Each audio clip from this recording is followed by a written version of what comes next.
Good afternoon, ladies and gentlemen. It looks like we are, as we said last night, at the beginning of World War III. Right now, missiles rain down on Israel from Iran. Guys, I've literally just got back from the gym. As I was driving past, I heard the news. I thought, right, I need to go straight in and we need to talk about this. So what I'm going to do is I'm going to give you a rundown of what's been happening. The reality is the mainstream media, they can only speculate, and their speculations are as good as anyone's. What I'm going to do is I'm going to tell you what mainstream media are reporting. I'm going to tell you guys what I think the perceived next step is and what you guys should do. And guys, if you if you stop watching this video in the next 10 seconds, just remember this. Guys, right now is one of those times you really need to start thinking about those triggers. Remember what we said, is now the right time to talk to your family about making a plan if the worst happens? Is right now the best time to go and potentially fill your car up with fuel and any other jerry cans you've got? Is right now the time to think, you know what? I'm going to go and stock up on at least some water, because, ladies and gentlemen, I do not see a way how anyone can back down out of this now. This is a new escalation, a new dimension. We're going to have this concentrating for the next couple of weeks, and then be under no illusion, things will shift back to Ukraine. And more as we push further and further and the violence increases, more and more people die on this side, on that side, more protests in this country, more protests in that country, diplomats flim-flammering about things they have no idea. We are getting closer and closer to a situation that we just have to accept. We are in World War III. I don't know what the actual, it will take for world leaders to come out and say, right, guys, listen, we are actually in a world war at the moment. These are not normal times.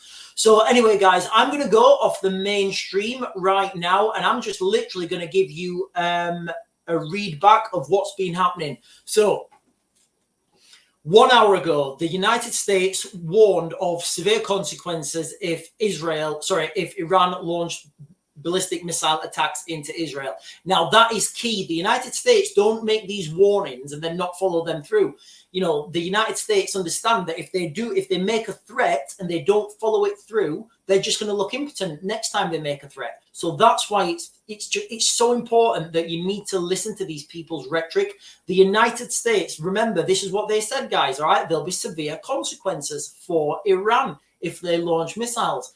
I don't know what more sanctions the United States can put on Iran. It looks like the only thing that the sanctions are doing are hurting us here in the West. 54 minutes ago now, the Israelis expected a missile strike anytime on a wide scale.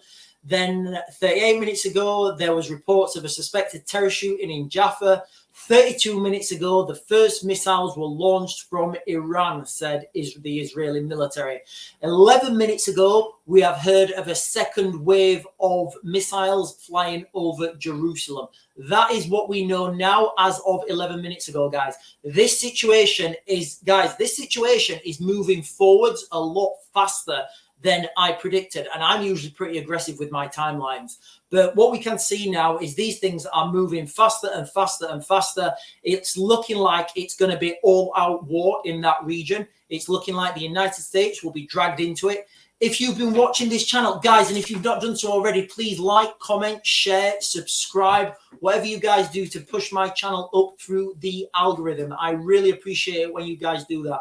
I know you guys have been asking about videos about China, videos asking about more about Ukraine, how everything fits into place. Guys, the main news at the moment is this situation in the Middle East, because it's looking like it's going to pull the United States into this region. It's looking like it's going to pull the United States into a regional war. Remember, the United States has the biggest navy in the world, which also boasts the second biggest air force in the world. Hang on, there's another update. Second only to the United States Air Force. No, that's the same update. It's just, hang on. Right, so missiles launched are in retaliation for killing Hezbollah Hamas leaders, report says. Iran's Revolutionary Guard, the primary branch of the Iranian military, have said that the flurry of missiles being fired at Israel by Iran are in retaliation for the killing of the leaders of their principal proxies next to Israel, Hezbollah and Hamas. So so the IRGC, they have, they've come out and they've said what it is. They're saying why they're launching those attacks. Remember, the Iranians know that there'll be an attack coming back to the Iranians. Guys, things are getting they are out of control. They're not getting out of control. They are out of control.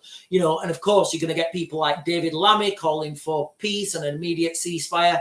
It would be great if he knew what he was talking about. It would be great if he had respect in that region. The reality is he doesn't. So I'll keep you updated now on what's happening in the next, X amount of, while I do this video. What I'm going to talk about now is the next phase and the next thing to look out for. If you guys remember back, way back when the last year on the 7th of October, the first thing I said when I was doing videos, I said, guys, listen, you need to look out for the Strait of Hormuz, because the Strait of Hormuz is going to be the key location in this next phase. Depending on where you look for your statistics, 20% of the world's oil moves through the Strait of Hormuz. So let me share this with you real quick. Right, so this is Iran here. In fact, so this is Iran here. You've got Kuwait here, then you've got Iraq, Al-Basra, and you've got a lot of oil from the southern oil fields coming out of here. You've got a lot of oil coming out of Kuwait here, and they all travel, Qatar, Bahrain, all these oil producing countries, Abu Dhabi, United Arab Emirates, Dubai, all these oil rich countries. You've got, where is it down here? You've got Oman here to lesser extent. Oman's still a big producer, but it produces more gas. So you've got here, this is the Strait of Hormuz. Let me zoom in again. This bit here is the Strait of Hormuz. Now, one of these islands has a hydrocarbons processing plant on it, which is key. But this strait here, if the Iranians close this strait, the Strait of Hormuz, this means that they put a cap on 20% of the world's oil. Literally, they can do that overnight. Look at the distance from here to here. I think it's like 50 kilometers or something. It's a very short distance, well within range of most of Iran's medium range missiles. So that's the situation, and that's the one to look out for. That's what you would find happen. Also, the strategic targets in this location are these oil, gas.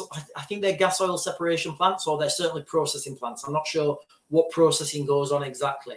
Now, if we just have a quick look at the shipping traffic in that region, you'll see how many ships actually move through that region. Hang on.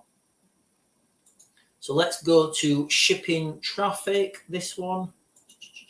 So you see, guys, you see all these vessels moving through this choke point here, this bottleneck that is by de facto controlled by the Iranian regime, the IRGC, and they can close this off at any time they want. The the Iranian Revolutionary Guard, they practice things like this. Remember, they practice asymmetric warfare and non-conventional warfare. And these are the ships that are moving through this region. It's just absolutely littered with ships, with oil, with cargo, with goods from east to west. It's a huge shipping route. And the Iranians can close that off as and when they feel fit. So that is the next phase to look for.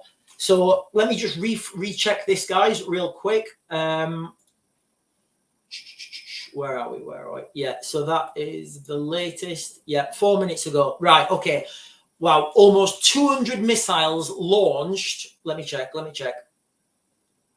Almost 200 missiles launched now from, where are we? Almost 200 missiles reportedly launched from Iran, says Iran.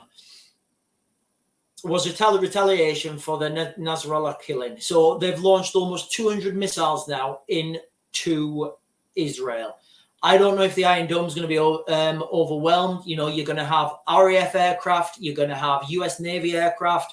You're going to have US Air Force aircraft. You're going to have Israeli aircraft all over that region now, trying to protect the skies over that region, over Israel, trying to down these missiles, these incoming missiles. What we can look out for now is protests on the streets, protests at embassies, protests at military bases, protests at RAF bases, RAF Bryce Norton. There's the what's the US one? Is it Minden Hall or something? You know, all these bases, you're going to see potential protests. You know, these things are going to escalate. The Islamic world, the Muslim world, the Arab-speaking world, they're going to start to be, you know, agitated and start protesting. Guys, you know, remember what we said on the live stream earlier. Imagine if the United States military, before they invaded Iraq, if they could, you know, just slowly trickle feed their US Marines, their, you know, their engineers, all their guys, if they could slowly trickle feed them into Iraq in civilian clothing. And the, you know, the magnificence of that plan would be if you could get the Iraqi government to actually fund those people, put them up in hotels, feed them, you know, provide them with basic life support while they're waiting for whenever George Bush said, hey guys, let's go do this. I'm not saying that's happening anywhere in the Western world. I'm saying it would be a fantastic tactic if an enemy nation could do that. Guys, I'm going to keep this updated. This situation is it's just going further and further. It seems like every couple of minutes there's more information out. Let me just refresh this real quick. Yeah, I'm going to leave that there, guys. 7 minutes ago, the latest was almost 200 missiles were reportedly launched from Iran. This was a retaliation for the killing of the Hamas and the Hezbollah leaders. The news is that Israel is now under attack from Iran. Guys, this is literal biblical end times. This is literal biblical end time stuff. You know, I don't know how much longer we can go, people in denial that the world is not exploding. We are literally imploding. We have got a situation where we've got a corrupt political class all over the West. There's no denying it now. We have such corruption, and it's not corruption. It's not corruption by where, you know, dodgy Keir Starmer's taking a few quid, or where, you know, dodgy Boris has took a few quid for, you know, passing a law. This is deeply ingrained, systemic, cultural corruption to a stage now where I saw that Jenrick guy on the TV yesterday, and he was quite open about taking a donation of £75,000 from a company that had no history of profits, no employees, you know, and he didn't even mention that it was, you know, that it was a bad thing. He was defending it. So we've got a situation now where corruption's become, taking bribes and taking bungs has become such the norm. It's just accepted. It's just accepted now that people can take £75,000 as a bung from a company with no employees, no profits, and no nothing. That sounds to me like money laundering. I don't know. I don't know enough about it, so I'm certainly not saying it's money laundering. I'm just saying it sounds to me like it is from the outside looking in. I'm sure it's all legal. I'm sure it's all above board. But that's kind of the problem. The problem is that this sort of behavior is above board, that it is legal, that it is allowed when it's just morally wrong. Anyway, guys, absolutely insane stuff happening right now. Israel is under attack. I genuinely did not think this would be happening this soon. But, you know, we are in 2024. Things are happening now a lot quicker. What we can see tomorrow, no doubt, is more retaliations by the Israelis. More, you know, the Israelis are going to go harder now in Lebanon. The Israelis are going to go harder now in Gaza. The Syrians may get involved. Remember, there's a huge buildup of Iraqi Houthis on the Syrian border with the Golan Heights. That could be about, you know, the Syrians could be about the Iraqi Houthis. They could be about to make a limited incursion into Israel, while Israel's spread thin, while they've got a lot of their tanks and not infrastructure, a lot of their tanks, logistics, infantry invested in the north, invested in the south. It may be now that the Iraqi Houthis seize the opportunity and push in through the Golan Heights. Guys, things are already out of control. I don't see any way that anyone can de-escalate. We have got, especially in the United Kingdom now, we have got the worst political class we've ever seen. The United States. Who is in charge of the United States? Because it's certainly not Joe Biden. We've got another month before the election, and then we're only going to have a potential president-elect before he or she is inaugurated.